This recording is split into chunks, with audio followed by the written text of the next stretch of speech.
નર્મદાથી આપણી વચ્ચે આવ્યા છે.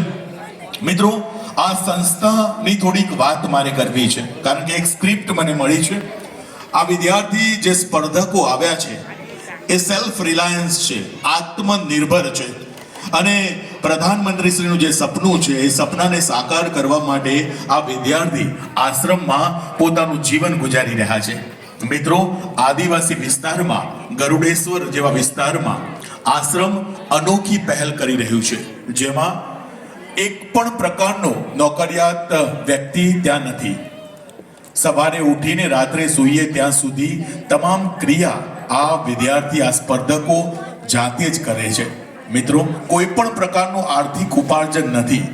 આ સંસ્થા, આશ્રમ કોઈ ટ્રસ્ટ નથી, પરંતુ દાતાશ્રીઓ દ્વારા સંચાલિત આ સંસ્થા છે.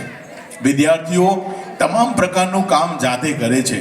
સાફ સફાઈ હોય, પોતાનું જમવાનું બનાવવાનું હોય કે તમામ પ્રવૃત્તિ આ વિદ્યાર્થી જાતે કરે છે. મિત્રો, અનોખી પહેલ આ ઋષિ આશ્રમ પરંપરા થકી વિદ્યાર્થી ઉચ્ચ નાગરિક બને તેવી પરંપરાને આગળ લઈ જવા માટે એમના પરમ પૂજ્ય કમલાકર હરીશચંદ્ર બાપટ જેનું નેતૃત્વ આશ્રમનું કરી રહ્યા છે.